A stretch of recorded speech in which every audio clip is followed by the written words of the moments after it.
Hey, welcome to the JMFG podcast. Hey, I just want to send a shout out to everybody. It's September 11th, so anybody that has or had any family member that was hurt, killed during September 11th in the coward attack on the World Trade Center, I want to say, I'm sorry. I send out my condolences to your family, your loved ones, friends, whoever. But so we're here today on the JMFG podcast. I got some good friends of mine. Well, I got two good friends of mine. And then we found a straggler on. I don't know where he was outside just walking by. But I got Hener Olano, Greg, and I got Brad over here. And I've talked about all these guys on podcasts before, but we actually tried to get a lot of the Brotherhood guys together today. We ate some food, broke some bread, hang out, and we're just going to talk about September 11th and what it means to us. Us three was in the military. Brad was never in the military, but what Brad do for us now is better than anything I've ever done in the military or leader-wise in the military, because Brad brings us all together.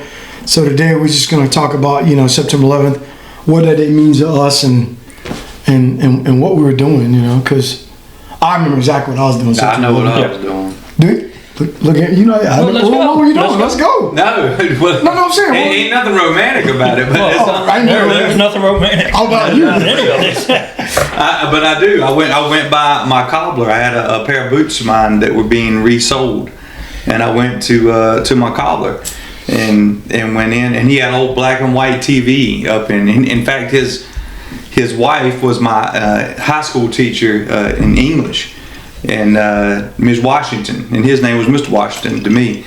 And so I go in to get my boots, and we saw, and I hadn't heard anything at this point. And when I walked in, I saw up there, and they're like, well, something flew into the World Trade Center. And I'm like, no, nobody just flies into the World Trade Center. And then as I'm talking and we're talking, the second plane came in, and I'm like, that is not just happening. And yeah, it was random. It was just, I had no clue. So did you think it was real, or did you think it was? No. I'm like, well, I definitely knew that it wasn't just an accident initially. I mean, no, I'm saying just looking at the TV, did you think like, yeah, well, is that real? Well, here you had to wonder. See, yeah, you had to wonder, but I mean, you kind of believe what you're seeing, because we're getting ready to go to a range that day. So of course we're loading up the vehicles and all to go to the range, and went down to the B team. Of course, I had TV up there, and you can kind of see the shit burning from the first one. Mm-hmm. And we're talking, and then back, like you said, the second one comes in and hits. I'm like, what the hell movie y'all watching on TV? Mm-hmm. And they was like, dude, this ain't. And I was like, oh shit. And I run back to the team room. It was real. Ran back down to the team room, and I was like, dude, we ain't going to no fucking range today. And they was like, what are you talking about? And I told them. The next thing you know, phones start ringing, mm-hmm. And then of course they put the base on lockdown. Then we had to go up and patrol around 7th Group headquarters for that first day and a half, and make sure nobody, because the base wasn't secured back then. It was still open post, but yeah, I just remember, I walked down and I was going to ask a question to, I don't know if you know Rollo, they call him Rollo, Flores, and because he was on the B team then, and I was like, hey Rollo, and I was like, what the hell's going on? And I mean, and then from there, it just, 7th Group got left out for the longest time. I think the Girl Scouts and Cub Scouts and everybody else went to Afghanistan and Iraq before we did, but what about you? I wasn't in group. I'm so glad. See, I didn't go there, but I'm glad because I always want to talk to somebody pre. I had been to selection, and then I was back in my duty station waiting to come to the cubicle. Gotcha. When it happened. So I was at E5 back in 116 Infantry, and we had just finished some training that morning, came back into the platoon office, and then saw it happen. And I was like, I didn't believe it at first. I was like, this can't be real. Yeah, same here. And then as it went on, and then the same thing, like units started getting notified because that post in Fort Riley, Kansas was wide open. Right. And then so every unit was tasked to go cover roads. Yeah, entry points. Yeah. So So and now then- you being pre 9/11, well, you were in the military. Well, I was in the military. I got you, came but in- you were pre SF. What I Yeah. mean. So now, did that make you want to go faster, or? Yeah, I was trying to get here as fast as I could. I got you. But I had an obligation because I had re-enlisted for that I got you. duty station. So I had to stay there a year. Okay. So I didn't get here until 2002. Okay, gotcha. So what about you? I mean, being in third group, because that's I was in- somewhat I of remember- y'all's sector. Oh, I mean, yeah. I know it's fifths, Right. but I know third. I was in is there. a lot My too. whole team was in Beatty, Nevada. We were training border patrol guys on small unit tactics, booby traps, and just small arms. And that morning, I got up and I went for a run. I'll never forget it. We were staying in like a little ranch style house with little rooms. You know the old school motel hotels. We were in the middle of nowhere. And I remember I went running that morning. I ran for like 2 hours, and I came back. And I was coming back. I saw all the doors open. I go, why do you got the damn doors open? Because we had all our equipment in there. You know, I'm talking everything, millions of dollars of stuff, because we're training these guys for a month. And I walk in there, and every guy's room door was open, and they're all congregated in one room. So I walk in, I go, hey, what are y'all doing? Everybody turns around, hey, hush, hush, hush. And so now I'm trying to look at the TV because everybody's around this big, you know, we had a big block TV then with the big back on it. So I'm like looking over their shoulders, I'm like, and then I go, is that real? And somebody's like, hush, hush, because I'm like looking at it, and I didn't think it was real. And they would just kept showing the same reel, same reel. Oh no. And then all of a sudden, the sat phone rang. I'll never forget it. It rang, and everybody just kind of looked at it like, I'm not answering. I'm not answering. So I picked it up. I was like, hey, this is 382 Session Glenn. I'm Mr. Man. And his commander was like, hey, what are you guys doing? I was like, well, so we're watching the TV. Are you watching? He's like, yeah, I'm watching. And he said, hey, pack your stuff up. Go to Nellis. He gave me the tail number, the bird number, and dude, in an hour, we were wheels up coming back to Fort Bragg. And after that, the rest was history. Yeah. And then 2 weeks after that, I remember walking in the third group. I've never seen nothing like it. No, it wasn't even 2 weeks. I said about a week. Dude, FedEx, you would think we were like the Amazon headquarters. Bro, FedEx was coming in and out, in and out. Dude, there were guns. You walk in the hallway, you can't even walk in the door because I remember there was Mark 19, 50 cals. Nah, dude, there's more crap you can think of. I'm like, luckily, you know, we're pretty honest. I'm like, dude, you can just walk out here with all kinds of crap right now because every day, man, there was stuff just coming in, just coming in, just coming in. And then we just start gearing up, man. I remember talking to guys at fifth group, like, hey, this is what we're doing.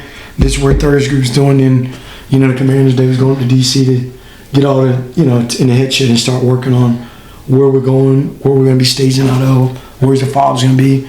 And after that, dude, we just started deploying. Yeah, because I have several friends that were in fifth group. And like one was getting ready to come up and go to the schoolhouse, being an instructor. And he was up like 2 weekends before, ready to close on a house. And it was like, Cancel ain't that. coming up. He goes, I don't know when I'll talk to you again, but won't be around for a while. Nice. Holy shit. You know. And we kept waiting. You know, in seventh group, kept waiting. We was in the wrong sector of the world for that time because, you know, South America, you know. But I'm doing the cartel. So That's a problem now. and that's a big problem. So in you guys' eyes, of course, we all served our own capacity. Even though Brad always says he's not in the military, I say he's an honorary member. Yeah. Because you do serve. You serve in a totally different capacity of what we could have served in, which I think is harder. But what I would ask you guys is like, I know September 11th, it changed. I can say it changed my life because I was all in the military. But I think it gave guys purpose. Like, all right, now we're, and this is what I used to tell guys, going to combat, knowing what I know now, I don't wish it on anybody. I don't. But what I used to always say is, we're training. It's like being in the NFL. Why keep training, playing all these games, and never go to the Super Bowl, and never get a chance to play? And so I think now, you know, with, you know, Warden kind of calmed down a little bit, I think that, and I see it with the younger generation, guys are pulling their teeth. They're like, oh, I'm getting out. We ain't doing nothing. We ain't kicking doors. We ain't fighting wars. And I'm like, careful what you wish for, you know? But what would you say, September 11th, how would you say, for you, Henry, how would you say that changed not only your life, but how did that change your family's life too? I think it did change a lot of people's lives in the fact that, like you said, I was still in the military, but it was just training. We were peacetime war. When Peacetime fighters. I got finished the Q course and got the group, I mean, the first thing I did was go overseas, you know, and then the constant rotations. marriage, divorce, kids, almost a second More divorce, rotations. more rotations. The marriage, the kids. It was definitely a struggle, but I think over that time frame, it gave me more appreciation of, because I had my kids later on in my career, and I got out at 20 while my kids are still young, and only my oldest one really knows the rotations and daddy being gone. My son doesn't even remember it, you know. So I appreciate being home for my kids and everything like that, but just everything that so many people sacrificed over those years, I think it changed a lot of people in ways that it's hard to come back from sometimes. Oh, I totally agree. Totally agree. What about you, Greg? Well, I mean, like you were saying earlier, everybody, well, most people when they come in the military, that's what they expect to do. You know, you see the commercials, and remember back in the 80s, or what, Army be all you can be. We do more by 6 a.m. most, and then you get in, and you realize, oh shit, no, we don't. So what's all this training for? And then whenever that kicked off, granted, like I said, being in 7th, it was a few years. I was getting pissed off. And it's like, when are we going to go? Now, granted, we was doing rotation after rotation down in South Com with on that front, but the op tempo of things. I think, in a way, I think that's why I did stay married. Unlike some people, I think that's why I stayed married, because by the time I got on my wife's nerves, It was time to go. I was gone. Yep. And I come back, and it's like a honeymoon and go. And but once we finally went, then it kind of became a little more real, because you're doing everything that you do prior to going, mortuary affairs, wills, and all that, and then you start, holy shit, I might not come back from this one. Right. And then, of course, they have to accept that fact too. Oh yeah. And that's a lot of stress on the wives too. My ex-wife, I swear to God, was the best, man. I remember we deployed, she would always send me boxes of care packages and stuff. I remember she sent pools one time. I was like, hey, we're burning up, we need some pools. And then we get somewhere where it was somewhat safe. We open those things up, man, find a water buffalo, we fill them up. And just to feel like you're human again, like, hey, we're at the pool, even though we're not at the pool, we felt like we're at the pool. And so, like Mahina just said, it tore lives apart. With me, it tore my life apart after the fact, after I retired. But on the same token, for all those families out there that it destroyed, especially like kids, wives, mothers, fathers. Oh yeah, especially for the ones that lost. Oh yeah, exactly. Lost people. To me, I don't think I've changed one bit. But I can talk. Well, you can ask my wife. I guess. Oh, you changed. I guess she'd definitely say we've all changed. We all changed. Oh yeah, we all changed. That's why, and I'm gonna shoot the Brad now. That's why I think, I'm glad you said that. That was a good segue. That's why I think the brotherhood is so valuable to us, because you think about it. When we all get together, like last week when we played me and him together, I know them guys looking at us like we were crazy, like, because there's civilians that are like, man, what is wrong with these dudes? Like, we're competing at every little thing, like, oh, I see you, don't move that ball, and they're just like, man, what is wrong with y'all, but they're looking at us like we're off our rockers, and we're just being normal because we've lived that normal for so long. That is normal. So when guys say, oh, I haven't changed, I'm like, yeah, you've changed. You're what it is, but when you're around us, normal is normal. Yeah. Exactly.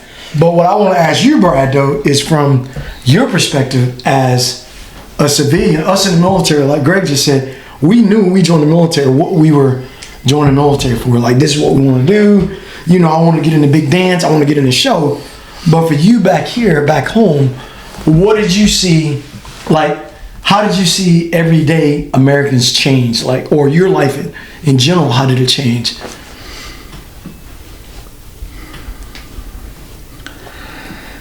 Well, it was, to be honest with you, I didn't know much about the change and what was going on until I actually engaged in being with y'all. And the first time I went to Camp Lejeune, in 2006. I'm sorry you went there first, but I'm so sorry. That's not a good representation. I was joking all my Marine brothers out there, especially you, Ryan Rogers. So it was one of those things that I had broken my hand off in 2000 and had tried to do whatever, and I wouldn't have engaged with y'all if it wasn't for me, first of all, doing this, and then if it hadn't have been for 911. My whole life changed, the trajectory, when it happened. It didn't initially happen, but eventually it did in 2006 when I was called to go to down to Camp Lejeune and do a clinic. And I walked up on 32 guys. I had one amputee. I didn't know what to expect at all when I went there. I mean, I was expecting, I really didn't even know. And so until I started interviewing, I'm saying, these guys, nothing wrong with them. I look at all three of y'all, and I'm like, ain't nothing wrong with these guys right here. But exactly. We're studs. Until he sees us on the golf course. Until I get to talk to them and interview them and find out what's going on physically, mentally, socially, all that stuff that goes along with that. And when I did that, I'm like, wow, I can't use the words I want to use, but they're messed up too. And so, which was one of the reasons I went. So I was blessed to break my hand off, and then I'm not saying 911 was, but it brought me into the world that I was able to be with y'all, because I would have never done that had that not taken place. When I did get involved, I changed my life literally. I mean, my girlfriend I'm with now, I told her when she got me, I said, look, you don't get just me, you got 450 brothers that are coming along with me that are a part of my world because of this whole shit show we've experienced for the last 23 years. You know that's probably why she's with you too, right? Because I look at you, bro, and I'm just like, let's be honest, you know, like, that's right. She's like, oh no, he ain't doing good. She got choices. She's got a lot. She's like, I look at you, and she's like, ooh. I got Sam Elliott over here. I got Denzel sitting here. I got Jack Nicholson down here. She's like, hold on. That's a fact. But no, yeah, it definitely changed the trajectory of my life at that point in time. So, and indirectly, because of my opportunity to be spending time with combat wounded vets, which is what I've done since '06. And I sent y'all all an email out today. Yes, you did. I don't know if you saw it or not, but I ain't got it. No, you don't even look. But it's simply saying our motto in the Brotherhood on our T-shirt says true love and respect, and I truly have nothing but true love and respect for y'all, and I'm just thankful and grateful that I've had the opportunity to spend time in your life. Not that I've done anything, but I get to spend time with you, and that's a blessing that I can't even begin to. So I mean, and I'm a positive looking guy. There's nothing positive about 911 other than the fact that I have you in my life, man. And so I'm finding the positive with that for me. And I'm being selfish there. But it's a turning point that I don't think, I think unfortunately, I think our country is not taken seriously enough and not remembering as strongly as I feel like we should remember it. I agree with that. So I think we got to find some patriotism in this country, and this conversation can go sideways real quick if I get to going down this road, but we need to find the love and support that's necessary for everyone that went and served and came back, and everyone's been affected by this. Yeah. It's just I love y'all and everything that's happened in our world and in being involved with y'all, and I just think that we gotta get some shit going in the right direction. I will say this, and I've said this before to you, I know I've said it to you guys, I think one of the best days of my life, this is just me because I remember September 11th like it was yesterday, where we were, but I tell everybody, and I've said it on this podcast 100 times, I think September 12th, for my age, was one of the best days of my life, because I remember seeing blacks, whites, Hispanic, Jews, I don't care what color you were, I don't care where you came from, how rich you were, how poor you were, everybody was helping everybody, and we had one common enemy. Yeah. That was it. It was an event that brought a nation closer together. Yeah. Oh, it brought everybody close together. And then since then, that has slowly disappeared. And now it's just like, what can we do to divide each other? When it's like, no, how about we just bring each other close together? And what I hate about, and I was thinking about this last night when I was driving back from Pennsylvania, what I hate is the fact that, people like you just said, we need to be more patriotic, but not only that, we just need to wake up, because what kills me is, I look at Russia and Ukraine. Russia, you're the big bad wolf. Ukraine's a little country. First off, it shouldn't even last that long. Second off, I'll look at, Al-Qaeda, Taliban, whatever you want to call them. Not only did they, punch us in the face, they came in our backyard and done it. And that's what scares me for your kids, my kids, your kids. What scares me is the fact that, we're the United States of America. We got the best country in the world. And I can tell you right now, somebody's planning something to come hit us in our backyard. So every night we go to sleep, we got Ring, we got all these ADTs, we got all these security systems. And it's like, somebody hit us in our backyard. That's why we go to all these different places to fight war, so that we don't bring them to our country. That's a fact. And the sad part about it is, though, is it takes a tragedy to make that unity happen. Oh, yeah. And it shouldn't take a tragedy to make unity take place. That should be happening every friggin' day as it is. And unfortunately, it's like Maui. Any major tragedy brings people together. Yeah. But we need to not need that to bring people together. It doesn't make sense. It doesn't make sense, but it makes perfect sense. And for everybody out there watching, and for everybody here, how many times you have a family member pass away, and you see cousins, uncles, you ain't seen in 10 years? That's because they want the money. Well, my family, my family, and when I die, look, I got bad credit. Y'all show up, y'all might get a bill. But what I'm saying, though, you think about it, though. Just like today, for all the Brotherhood guys that are watching, I'm gonna call y'all out. I know it's September 11th. I know it's kind of last minute, but these three guys showed up. They showed up, and I'm not saying that hey, you had to show up, but at the end of the day, like Brad just said, it's all about unity. And today was, and I want to do this every year where we just come together and we just talk about what it means to us. Because like Henry just said, he said it best. Messed up his family on a divorce. Kids. His kids, younger kids, they don't realize it. But your older son, he gets it. Yeah. The older kids get it. Dude, my son's 23 years old. He'll be 24 this month. I spent 7 Christmas with that kid. 7. And one day I will never get it. Right here in this house, he asked me one day. He goes, "Daddy, why you?" He goes, "And everybody else, why you?" And I'm like, "Well, man, I had no answer for him." I kind of tap dance around it, like this is what. I gave him a cliche answer I always give. Well, I don't want you to have to do it. But at the end of the day, it's like, hey, I'd rather fight that war so that your kid, and your kid don't have to fight it. Well, but at the end of the day, why can't we just? I know it sounds sad, like singing "Kumbaya," but why can't we all just get along, dude? Why do we have to argue over just stupid stuff, dude? We're arguing over Jason and all these country songs. You know what? Because this little shit right here is in everybody's life. And if they don't have clickbaits to get people, something to get people riled up on, people need to get back like I watched many of your videos. Mm-hmm. Well, I watched them all, except I don't know if you released one with Ryan yet. Not yet. I'm about to. But, whenever me and you grew up, I'm sure Henry, Brad, we were always outside. Brad and I was communicating.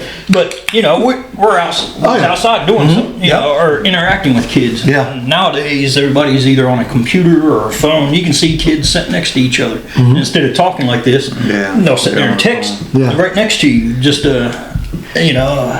long. There's just way too much stuff on her phone. I just had a friend the other day in Texas tell me about, she wants to start like a company of helping kids and teaching them things about like shooting outdoors, just being kids. And I said, let's throw life skills. Let's throw something in there where they know how to communicate with each other. Just talk. You know what I mean? Because that is a valuable commodity. Just give them a big wheel and a ramp and tell them to have at it. Kids don't even know what a big wheel is. I know what a big wheel is. You don't know? I know. I said kids nowadays don't know what a big wheel is. We just take a piece of plywood and a cinder block. Look here, son. And what happened? You go up and you go bloop. Like, oh yeah, now I got to bring that back a little bit. Back in the day, even with the big ones, but the big Tonka truck. Oh yeah, big Tonka truck. We used to ride them downhill. Oh yeah. Let me skin up knees, blisters on the back of the legs where it pinched you. Hold on, are we getting off topic? No, I think we are. I mean, I don't know if this is a 911 thing or where this No, we're just talking about us growing up, how 911 changes stuff. Well, no doubt. I think it changed a lot. And I think it would be interesting to get her take on it. Lauren, She was affected by this. How did 911 change any of Come on your up here. perspective? come on up here. Get behind the camera for a Get change. on up here and talk to us. Get on here. Get on here. You're Oh, a she's staying family. right here. Come on, get on here. No, but you're a family. Get on here. Talk to us. Go right here. Hey, you can get right here. much to say. I don't Get in this chair. remember a lot. Get in this chair right here. But that's why this is going to Get be. in the hot seat. Get on here. Oh gosh. We should have brought all your friends. I just want to. I mean, my question to you is, I mean, you were affected by this whole thing. So, you know, what do you remember other than And it's probably a lot of stuff you saw on TV. What year was it? September 11th. It was 2001. You weren't even wasn't born born. yet. You weren't born yet. I wasn't I know. born. But your dad But- was gone a lot. But okay, there you go. How much did that affect you? How many What? times was I gone? Being gone? Yeah. Oh yeah, it was a lot. He was gone for like a lot of my birthdays, Christmas, Thanksgiving. Remember a lot of that. But I remember like, cause in school we talk about 9/11 like a lot. Which is the first year since I'm a senior. It's the first year that I've gone to school and we haven't talked about 9/11. But Really? yeah, because like all my classes they aren't like with the high school, they're with the college, and they like, keep it specifically on the topic or like So- whatever it is. So But see- college doesn't. Oh, no, exactly. Here, go ahead. Here, beat me to it. I'm like, hold on. No, college does not talk about it at all. This is the first year I haven't seen like, because usually we watch like the 10-minute video, you know, of like the slideshow and everything that happened. But yeah, I just like always remember like every time they played the video or we talked about it, I would just think about like what you would do, like for our country and everything, all that. It's yeah. Well, how oh yeah, about- my dad serves for the country. What about How about the time that you don't get to spend with him? Though I mean, do you? Oh, she had. She had. Thank God.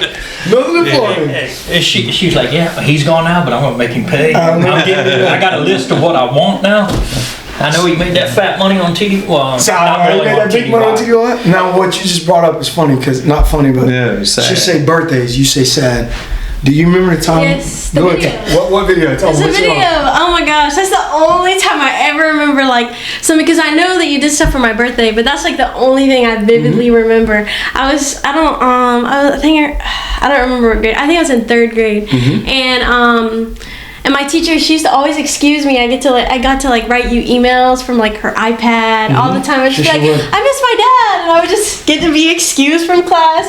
But I remember for my birthday, they went and got Sarah from another class, and they brought her in and they like played it on the smartboard or whatever, and it was just like a whole slideshow of like all your like friends making a sign that Oh, said like your Happy Nice. Birthday, Lauren. I just like vividly remember that, and I was just like crying in class. Everybody was like, yeah. So for her birthday, me and the team, me and Rusty Cotterman, Stacy, Alan, Will, Dick, all the guys, Mike, what we did was we Phil, we all got together and I was like, hey man, it's gonna be Lauren's birthday, so we got a white, actually it was a remember the tops on the little containers, the kicker pallets. Yeah. Remember those white little, I took one of those white styrofoam tops, man, we put cardboard on it and then we painted it white, and then every time somebody would come into the op center, we write something on it.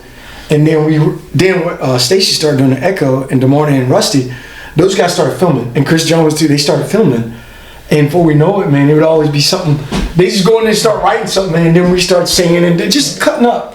And I remember we did a whole video. It's probably like a 10-15 minute video. I still got it, It was really long. and we sent it to her. Did you sing Happy Birthday? We did. Yeah, Okay. We all got around it. We did everything, and everybody was all. to see that video. Oh, I will do it. Everybody's pointing at their name because they thought their drawing was the best. And we had all kind of colors on it. It was cute though, man. And I remember we all sat around and just little things like that right there. I think, and Henry and Greg and you too, Brad, you guys kind of contest. We miss so much of our kids' lives that, I'm playing catch up. And just like right now on this show, if my ex watches, which I doubt, I want to send her an apology and send her a big thank you, because while I was gone, Sadie was always there with them kids, man. I'm talking, she didn't miss a beat taking them to my parents. She didn't miss a beat with their birthdays. She didn't miss a beat with Christmas. She would always make Christmas good. And for my son, I remember when I first started deploying, Tyler was little, and I remember our running thing was Sadie would always say, Daddy's going to Walmart, because he didn't understand time. And when I would come back home, she would go to Walmart that day prior, buy him a big gift, and then I would go to the trunk of the car and be like, hey, I'm back from Walmart. And as he got older, I called him and be like, Dad, you've been at Walmart for a long time. I'm like, hey man, I've been home in a couple days, man. I'm like, hey, I've been walking around Walmart for a long time, And then as he got older, but those are the things that Sadie would do just to try to make it so that it, balances out the kids. So, from me to Henry to Greg to you, Brad, to you, Lauren, I want to tell y'all first, thank y'all for everything y'all done. Even though I've been in you guys' shoes, thank you for everything you've done. But for everybody that watching the show, service member, and I'm not forgetting about our first responders and our law enforcement guys back here, because, if it wasn't safe back here, our kids couldn't went to school. So thank you guys, and the teachers. Thank you guys, Lauren's teachers that will let them watch videos. Thank you guys for everything you've done. For all the wives, ex-wives, second wives, third, fourth wives, fifth wives. Even though, you guys probably don't think we appreciate you guys, we truly, truly appreciate everything you guys done for us, because I look at our kids now, and I'm not saying that our kids are better than anybody else's kids, but when you look at military kids, they're usually a lot more resilient because they go through so much at a young age, and they're moving, and they're going here, and they're going there, and they just never sit and anchor down and say, I got a friend since, I grew up, and, but they don't have that. So for all the wives out there, first responders, teachers, anybody serving in that servant type of role, thank you guys for everything y'all do or done to help our kids grow up and mature to the young adults that they became.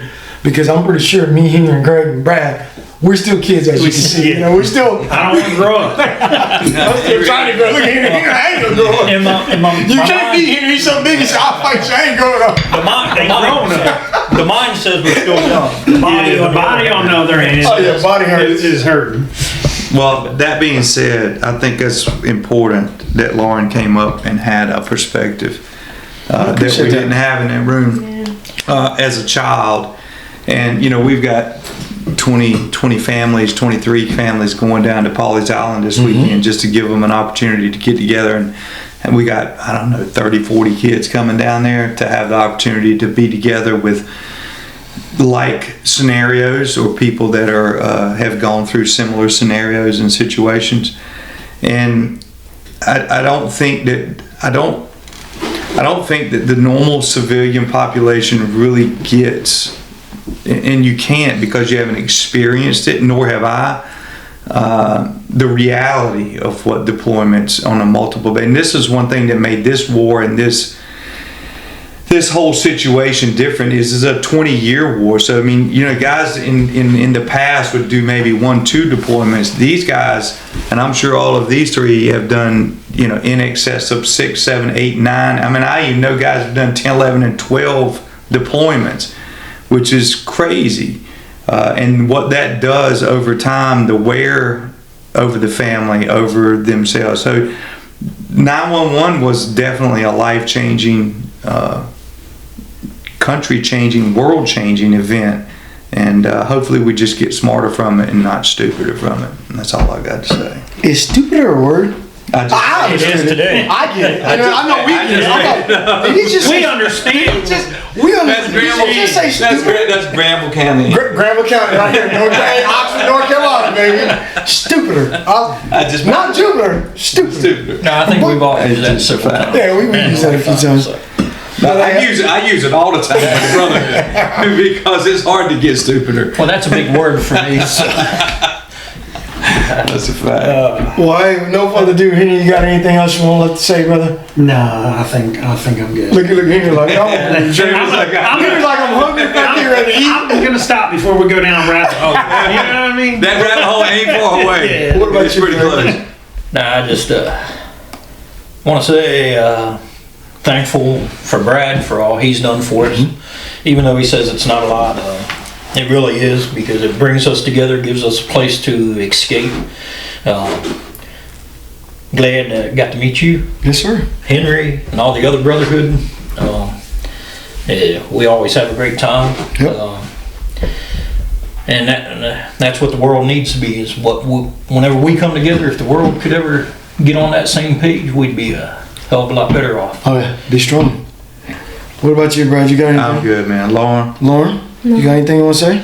No. I was gonna say there was that one time I wasn't born, but you were leaving and you were like telling Tyler, you're like, you gotta be the man of the house. Yeah. He was like, I'm gonna be the man. Yeah, my son's like 4 years old. We're taking the green round. Dude, he's probably like, he's probably 4 or 5. I said, dude, you gotta be the man of the house. You know, you gotta suck it up. You're strong. I'm making muscles.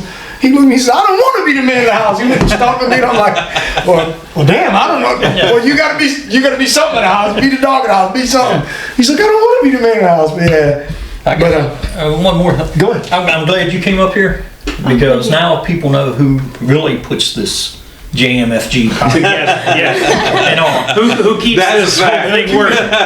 Well-oiled machine right here, you know what I mean? Hey, but before we go, one thing I want to say, and I know Greg and Henry both, and I think Brad touched on it, I'm going to touch on it one more time. For all my servicemen and women out there, for all law enforcement, first responders, I want to tell you guys thank you for what you do, what you've done, and what you'll continue to do. And if nothing else, if I run for president one day, I'm going to make sure you guys get paid a lot more than what you get paid. And if I do run for president, I guarantee you I won't be no stupider than anybody else if we had in office forever, you know what I mean? I don't even know if that makes sense. But and last but not least, because I say the best for last, I want to say, and I know Greg and Henry just said it, to all our fallen out there, families, loved ones, friends, wives and kids, thank you for, letting your loved one go fight for our beautiful country that we have here. I want to say thank you, and I wish that we could all bring those guys back and girls back, but we can't. But just know in our hearts and our minds, their sacrifice will never be in vain. I promise you that. We'll always live every day to the last, to the fullest, and we won't stop praying for you guys, and we won't stop lighting the light for those guys. Other than that, that's all I got. Happy September 11th. Let's not ever forget this day. JMFG's out. Thanks, guys. I appreciate it. Thank you. Thank you. That was good stuff, man. I appreciate you guys, Big brother. cry right there. Oh, welcome, man. Appreciate You did good. Yay! Never been on the camera. it. Get in here, man. Give me a little love. Stop trying to steal my water, man. You too, Brad. Thank you, baby girl. That was good, man. I don't care where y'all go. But you got to get the hell up out of here. You can't stay here. You can't stay here.